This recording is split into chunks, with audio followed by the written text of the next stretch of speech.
कोणत्याही कर्जावर आता व्याज भरायची गरज नाही.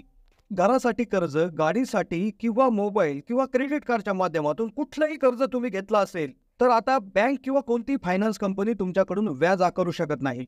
कर्ज काढायचं म्हटलं का व्याज आलंच. पण रिझर्व्ह बँकेच्या एका सक्त निर्देशानुसार जो 1 एप्रिल 2024 पासून लागू झालाय, त्यानुसार कर्जदारांसाठी फार मोठी आनंदाची बातमी यामधून समोर येत आहे. आता कर्जावर एक विशेष प्रकारचं व्याज तुम्हाला भरायची गरज नाही आहे. तर व्हिडिओमध्ये आपण डिटेल जाणून घेणार आहोत की कर्जासंबंधी काय हा निर्देश आहे, काय हा नवीन नियम आहे की ज्या माध्यमातून तुम्हाला आता व्याज भरायची गरज नाही. जर बँकेने किंवा फायनान्स कंपनीने या व्याजासंबंधी जर तुमच्याकडे जर मागणी केली, तर तुम्ही जर त्यांची तक्रार केली तर त्यांच्यावर मोठा दंड होऊ शकतो. बँकेला किंवा फायनान्स कंपनीला देखील कारवाईला सामोरं जाऊ शकतं. तर काय हा नियम आहे, कोणत्या प्रकारचं व्याज माफ होईल, काय याच्या मागची पार्श्वभूमी, अशी डिटेल माहिती आज व्हिडिओमध्ये जाणून घेणार आहोत. कोणत्याही प्रकारचं कर्ज जर तुम्ही घेतला असेल तर हा व्हिडिओ शेवटपर्यंत जर पाहिला तर नक्कीच तुमचा फायदा होणार आहे. त्यामुळे व्हिडिओ लक्षपूर्वक पाहत राहा. चॅनलला नवीन असाल तर जरूर सबस्क्राईब करा. आता कर्ज प्रत्येकाला केव्हा ना केव्हा घ्यावंच लागतं. बऱ्याच वेळा घर बांधत असताना होम लोन किंवा गृहकर्ज आपण घेतो किंवा पर्सनल लोन हे अशा प्रकारचं लोन आहे जे सॅलरी किंवा पगार असणाऱ्या व्यक्तीला मिळत असतं, ज्यामध्ये अकाउंटमध्ये डायरेक्ट पैसे येतात आणि ते तुम्ही वापरू शकता. कार आणि बाईकसाठीचं लोन असेल किंवा मोबाईल तुम्ही कुठला तरी हप्त्यावर किंवा कर्जाच्या माध्यमातून घेतला असेल, तर यासाठी एक विशेष सूचना, एक विशेष नियम रिझर्व्ह बँक ऑफ इंडियाने लागू केलेला आहे, जो 1 एप्रिलपासून सुरू झालेला आहे. आता सगळ्यात आधी कोणतंही कर्ज जर तुम्ही घेतलं तर त्यावर व्याज तुम्हाला भरायची गरज नाही. पण त्याआधी नेमकं व्याज आणि तुमची मुद्दल मिळून येणारा जो हप्ता आहे, ज्याला इंग्लिशमध्ये EMI असं म्हणतात, जो महिन्याच्या महिन्याला हप्ता आपल्याला कर्जासाठी भरावा लागतो, तर त्याविषयी थोड्याशा 2 गोष्टी आपण जाणून घेणं फार गरजेचं आहे. यामध्ये जर फसगत झाली तर बऱ्याच वेळा तुम्हाला जास्तीचे पैसे भरावे लागतात किंवा कर्ज घेत असताना आपण एक काय काळजी घेतली पाहिजे की जेणेकरून आपला फायदा होईल. आता काय होतं की कोणती बँक असू दे किंवा फायनान्स कंपनी असू द्या, कर्ज कुठले असू द्या, ती देत असताना 2 प्रकारे देऊ शकते. एक तर फ्लॅट इंटरेस्ट रेट किंवा रिड्युसिंग इंटरेस्ट रेट या पद्धतीनं. आता फ्लॅट आणि रिड्युसिंग इंटरेस्ट रेट म्हणजे नेमकं काय असतं? आता उदाहरणार्थ 5 लाखाचं कुठलंही लोन आपण घेतलं असं गृहीत धरा आणि 10% इतका व्याजदर त्याला बँक आपल्याकडून आकारणार आहे किंवा फायनान्स कंपनी आकारणार आहे, असं आपण उदाहरणार्थ लक्षात घेतलं. आता फ्लॅट इंटरेस्ट रेटवालं कर्ज कसं असतं आणि रिड्युसिंग इंटरेस्ट रेटवालं कर्ज कसं असतं ते आपण समजून घेऊ. आता फ्लॅट म्हणजे काय? उदाहरणार्थ 3 वर्षासाठी 5 लाखाचं कर्ज घेतलं, 10% दर शेकडा तुम्हाला व्याजदर याच्यावर बँक आकारणार आहे. तर 10% 5 लाखाचे होतात 50,000 रुपये. मग 3 वर्ष जर कर्ज तुम्ही भरणार आहात तर 50,000 एका वर्षाला, दुसऱ्या वर्षाला 50,000, तिसऱ्या वर्षाला 50,000, तर व्याज होईल 1.5 लाख, मुद्दल 5 लाख. तर टोटल रक्कम तुम्हाला जी भरावी लागेल ती 5 लाख मुद्दल अधिक 1.5 लाख व्याज, जवळपास 6,50,000 इतकी रक्कम तुम्हाला हप्त्याच्या माध्यमातून महिन्याच्या महिन्याला भरावी लागेल. मग आता 3 वर्षाचं कर्ज फेडण्याची मुदत आहे. जर फ्लॅट रेट असेल, फ्लॅट इंटरेस्ट रेट टाईपचं जर तुमचं कर्ज असेल, तर त्यामध्ये EMI किंवा हप्ता जो तुम्हाला पडणार आहे, तर 6.5 लाख भागिले 3 वर्षाचे समजा 36 महिने आहेत, तर 6.5 लाख भागिले 36 जो काय आकडा येईल तर तो असेल तुमचा इंटरेस्ट किंवा तुमचा EMI किंवा तुमचा मासिक हप्ता. पण तेच रिड्युसिंग रेट ऑफ इंटरेस्ट जर तुमचा कर्जाचा प्रकार असेल तर ज्यामध्ये 10%च रेट आहे, इंटरेस्ट 5 लाखाचंच कर्ज आहे, तर मग यामध्ये काय गंमत होते बघा, तुमचा कर्जाचा हप्ता कमी होतो, तुमचं व्याज देखील कमी होतं. आता काय होतं, 10% व्याज जर आहे, हप्ता जो तुमचा येत असतो तो मुद्दल अधिक व्याज येत असतो. उदाहरणार्थ असं गृहीत धरा की दर महिन्याला तुम्ही व्याज भरत गेले आणि 1 वर्ष संपलं.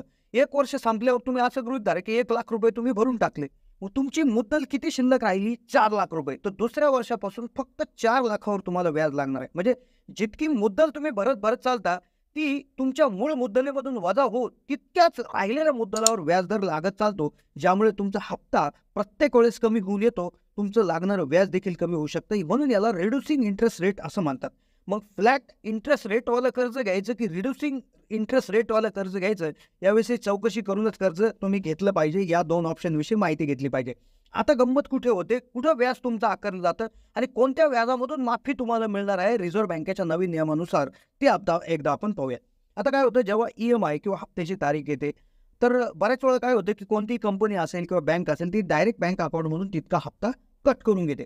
आता या हप्त्यामध्ये तुमची मुद्दल अधिक व्याज या दोनही गोष्टी समाविष्ट केलेल्या असतात. पण काय होतं, या व्यतिरिक्तही काही व्याज जे आहे तर ते बँकांमार्फत आकारलं जातं. तर रिझर्व्ह बँक सांगते की तुमचा जो हप्ता आहे त्या हप्त्यामध्ये मुद्दल अधिक जे ठरलं गेलेलं व्याज आहे ते फ्लॅट असो किंवा रिड्युसिंग असो ते घेतलं जातच आहे. त्यावर कुठलंही व्याज आकारलं जाणार नाही असा निर्देश, असा नियम रिझर्व्ह बँकेने दिला आहे. जर एखाद्या बँकेने, एखाद्या फायनान्स कंपनीनं या व्यतिरिक्त जर कुठलं व्याज जर आकारलं तर त्यावर मोठी कारवाई होऊ शकते. आता कोणतं असं व्याज आहे की जे त्या व्याजाव्यतिरिक्त आकारलं जातं? आता बऱ्याच वेळा काय होतं, उदाहरणार्थ तुमचा ₹12,000 हप्ता आहे दर महिन्याच्या महिन्याला आणि त्याची 2 तारीख आहे. 2 तारखेला तो तुम्हाला भरणं अपेक्षित आहे. पण बऱ्याच वेळा काय होतं की पैसे नसल्यामुळे म्हणा किंवा इतर काही अडचणींमुळे आपल्या अकाउंटला तेवढे पैसे नसतात. मग आपण तो भरू शकत नाही. मग तो भरू शकत नाही, मग अशा वेळी दंड आकारला जातो. मग काय होतं, बऱ्याचशा बँका या दंडावर देखील एक व्याजदर आकारतात. होय, जी काय पेनल्टी आहे, जो काही दंड आहे, त्या दंडावर अतिरिक्त व्याजदर आकारला जात असतो. म्हणजे काय करतात, उदाहरणार्थ 1-2 हप्ते चुकले आणि बँकेने किंवा फायनान्स कंपनीने ठरवले की आता तुम्हाला ₹10,000 दंड हा लागू झालेला आहे. मग ते काय करतात, आपलं कर्ज जे आहे ते 5 लाखाचं आहे. त्यामध्ये हा 10,000 दंड ॲड करतात. म्हणजे आपली मुद्दल ते वाढवतात 5,10,000 आणि त्यावर त्या रकमेवर व्याजदर घ्यायला सुरुवात करतात. आणि मग आर-बी-आयने सक्त निर्देश दिलेले आहे की कुठलाही दंड, कुठलीही पेनल्टी जर लेट EMI भरल्यामुळे लावत असाल किंवा कुठल्याही कारणास्तव कुठलाही दंड लावत असाल, तर त्या दंडावर आता ₹1ही व्याज आकारण्याची मुभा त्या ठिकाणी देण्यात आलेली नाही कुठल्याही बँकेला, कुठल्याही फायनान्स कंपनीला. जर तुम्हाला पेनल्टीवर किंवा कुठल्या दंडावर जर तुमच्याकडून व्याज आकारणी होत असेल, तर तात्काळ तुम्ही रिझर्व्ह बँकेच्या हेल्पलाईनला कॉन्टॅक्ट करू शकता. त्यानंतर तात्काळ बँकेवर किंवा जे काही फायनान्स कंपनी आहे त्यांच्यावर मोठ्या प्रमाणावर कारवाई होऊ शकते, त्यांना दंड लागू शकतो. कारण की आपली जी जबाबदारी आहे ती आपलं मुद्दल आणि व्याज हे भरणं हीच आपली एकमेव जबाबदारी आहे.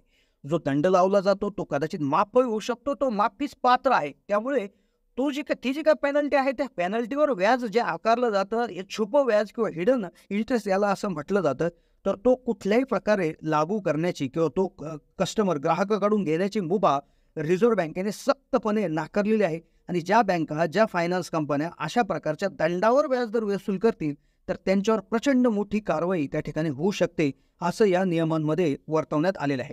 तर या व्हिडिओमध्ये तुम्हाला असं समजलेलं आहे की तुमचा जो काय पेनल्टी आहे किंवा जो काही दंड तुमच्याकडून बँक वसूल करेल जे लेट झाल्यामुळे हप्ता भरण्यामध्ये, तर त्यावर कुठलाही व्याजदर आपण चेक करून घ्यायचं आहे की त्याच्यावर कुठला व्याजदर आकारला जात आहे का. ते उदाहरणार्थ दंड समजा ₹1000 असेल, तर त्याच्यावर काही 10% 20% व्याजदर आकारत आहेत का. बऱ्याच वेळा क्रेडिट कार्डच्या केसमध्ये हे बऱ्याच वेळा होत असतं. तर तुम्ही ते लक्षपूर्वक बघायचं आहे. तर ते लक्षात घेऊन जर तुमच्या लक्षात आलं की त्या दंडावरही व्याजदर आकारला जात आहे, तर तो तुम्ही रिपोर्ट करू शकता. जे रिझर्व्ह बँकेची हेल्पलाईन आहे तिथे करू शकता किंवा त्यांना मेल देखील करू शकता, कारण की याच्यावर सक्त निर्देश त्या ठिकाणी देण्यात आलेला आहे. तर ही होती माहिती. कशी वाटली माहिती कमेंटच्या माध्यमातून कळवा. चॅनलला नवीन असाल तर जरूर सबस्क्राईब करा.